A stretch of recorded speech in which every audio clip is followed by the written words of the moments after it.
Hello friends, कैसे हो आप सब। उम्मीद है सब अच्छे से होंगे। आप सबको भगवान बहुत खुश रखे।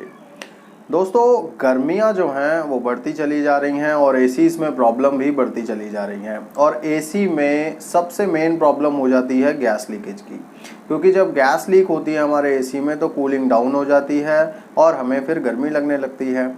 और इसी चीज़ के ऊपर मैं ये वीडियो बना रहा हूँ कि जब आप मैकेनिक को बुलाते हैं तो आपको क्या क्या चीज़ें ध्यान में रखनी है गैस चार्जिंग करवाते समय या गैस फिलिंग करवाते समय, ताकि आप सेटिस्फैक्ट्री काम करवा सकें और आपका एयर कंडीशनर बढ़िया से काम करे। तो चलिए दोस्तों, जानते हैं कि सिम्टम क्या है गैस लीक के। तो दोस्तों, गैस लीकेज का सबसे पहला सिम्टम तो यही है कि आपको ठंडी हवा आना कम हो जाएगी।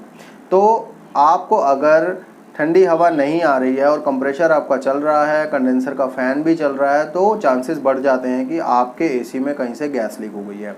सपोज़ आपने मैकेनिक को बुला लिया, वो भी आपको ये कह रहा है कि गैस लीक है, तो आपको यहाँ पर अब क्या करना है। दोस्तों, सबसे पहले आपको ये इंश्योर कर लेना है कि आपके एसी में अगर वो कह रहा है कि गैस लीक है तो आपको उसको बोलना है कि ठीक है, कोई दिक्कत नहीं है, आप गैस फिल कीजिए, लेकिन उससे पहले गैस लीकेज को ढूंढिए कि गैस लीक हुई कहाँ से है। विंडो एसीज में तो दोस्तों इजीली गैस लीक मिल जाती है, लेकिन प्रॉब्लम आती है स्प्लिट एसीज में, क्योंकि स्प्लिट एसीज में कई बार जॉइंट लीक करते हैं, कई बार कूलिंग कॉइल या कंडेंसर कॉइल, तो बहुत ही प्रॉब्लम आती है उसमें गैस लीक ढूंढने में, जिसमें मैकेनिक्स कई बार शरारत कर जाते हैं।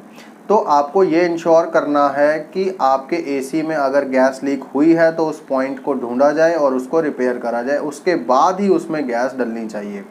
नहीं तो क्या होगा कि 10-15 दिन बाद दोबारा से आपको वो प्रॉब्लम आ जाएगी। तो गैस सपोज उसने ढूंढ ली, उसको ठीक कर दिया। अब आपको दोस्तों ये इंश्योर करना है कि आपके एसी को वैक्यूम किया जाए, क्योंकि दोस्तों आपके एयर कंडीशनर के पाइप्स में सिर्फ गैस ही होनी चाहिए, उसमें अनवांटेड एयर नहीं होनी चाहिए और किसी भी तरह का कोई धुआं वगैरह नहीं होना चाहिए। और धुआं मैं इसलिए कह रहा हूँ, जब आप उस पर टाँका लगाएंगे कॉपर के पाइप पे तो वो गर्म हो जाएगा तो अंदर फिर धुआं आएगा। तो वो सब चीज़ें ख़त्म करने के लिए आपका एयर कंडीशनर वैक्यूम होना बहुत ज़रूरी है। तो वैक्यूम पंप आपके मैकेनिक के पास ज़रूर होना चाहिए। वैक्यूम के बिना आप अगर गैस डलवा लेते हैं तो आपका एयर कंडीशनर प्रॉपरली फंक्शनिंग नहीं कर पाएगा, प्रॉपरली काम नहीं कर पाएगा, जिसकी वजह से आपको दोबारा से ये प्रॉब्लम आ जाएगी। तो दोस्तों, वैक्यूम पंप होना चाहिए उसके पास। अब जब उसने सब कुछ कर दिया तो अब आपको दोस्तों ये भी इंश्योर करना है कि आपके एसी में पूरी गैस डल रही है या नहीं डल रही है, क्योंकि कई बार क्या होता है कि मैकेनिक्स ज़्यादा गैस डाल देते हैं, कई बार कम डाल देते हैं, तो ये बहुत बड़ी समस्या है। दोस्तों, आपके एसी के ऊपर एक स्टिकर लगा होता है, उस स्टिकर पे वैल्यू लिखी होती है कि कितने ग्राम आपके एसी में गैस डालनी है, उसी के हिसाब से आप उसमें गैस डलवाइए। सेकंड थिंग, आपके उसी स्टिकर पे अम्पेयर भी लिखे होते हैं, तो अम्पेयर भी चेक कीजिए। जब सारा काम डन हो जाएगा तो अम्पेयर भी चेक कीजिए कि मशीन कितने अम्पेयर पे चल रही है। ये भी एक तरीका है गैस की क्वांटिटी को चेक करने का। तो अगर एसी अम्पेयर पूरे ले रहा है जितना स्टिकर पे लिखा हुआ है, तो इट मीन्स गैस की मात्रा उसमें पूरी है। तो यहाँ तक तो सारी बातें ठीक हैं। अब दोस्तों बात करते हैं उस क्वेश्चन की जो आप लोग बहुत ज़्यादा पूछ रहे हो कि क्या हम डिफरेंट टाइप के एसी में डिफरेंट टाइप की गैस डाल सकते हैं। सपोज़ आपके पास कोई R22 गैस का एसी है, उसमें R32 डाल सकते हैं।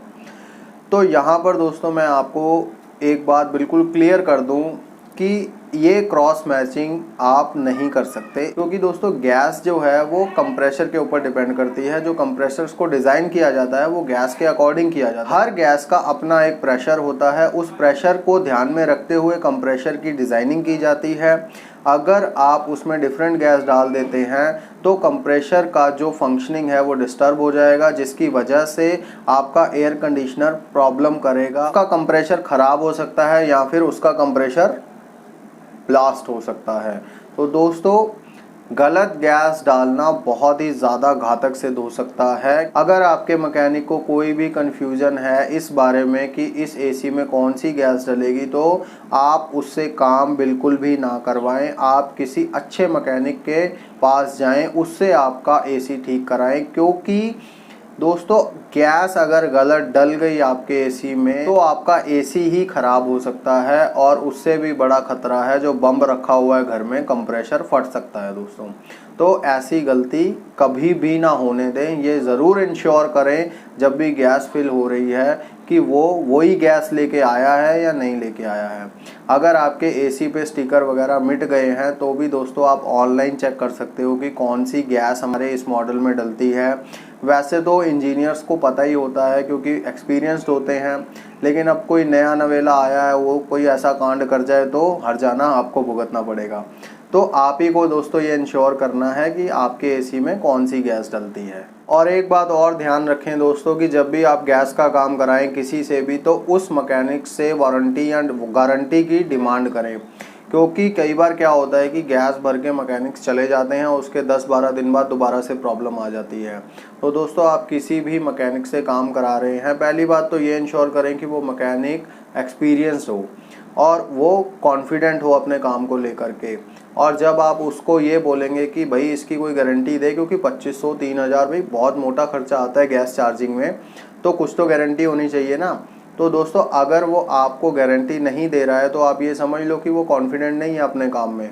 और अगर आपको गारंटी मिल रही है तो एक सेटिस्फैक्शन हो जाता है कि हाँ भाई हमारा काम जो है वो ठीक किया है। और ऐसा होता है कि अगर विदिन 60 डेज या जितनी भी वारंटी आपको दी गई है उसके बीच में अगर दोबारा से गैस लीक होती है तो वो दोबारा से उसको फ्री ऑफ कॉस्ट रिफ़िल करते हैं। तो आप गारंटी की डिमांड ज़रूर करें, क्योंकि दोस्तों महंगा सौदा है और ये प्रॉब्लम बार बार आती ही है। तो होप सो आप ये समझ गए होंगे कि आपको किन किन चीज़ों का ध्यान रखना है। सबसे पहले तो आपको ये ध्यान रखना है कि आपके एसी में अगर गैस लीक हुई है तो उस गैस लीकेज पॉइंट को ढूंढना है और उसको रिपेयर करना है। दूसरी बात, वैक्यूम करनी है मशीन, उसके बाद ही गैस डालनी है और एम्पेयर चेक कर लेने हैं।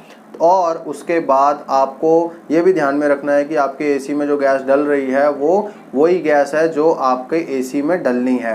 और लास्ट आपको वारंटी के लिए भी डिमांड करनी है। तो उम्मीद है आपको ये वीडियो अच्छा लगा होगा। अच्छा लगे तो वीडियो को लाइक ज़रूर करें और शेयर भी करें अपने सभी साथियों के साथ, ताकि उनको भी पता लग सके कि किस तरह से गैस का काम कराना है और क्या क्या चीज़ें उनको देखनी है काम कराते हुए, ताकि उनका एसी परफेक्टली काम करे। और चैनल को भी सब्सक्राइब कर लो, साथ में घंटे को भी दबा दो ताकि आने वाले सभी वीडियोस के नोटिफिकेशंस आपको मिलते रहें। तो चलिए दोस्तों, मैं मिलूंगा आपको किसी नई वीडियो में किसी नए टॉपिक के साथ। तब तक के लिए गॉड ब्लेस यू दोस्तों।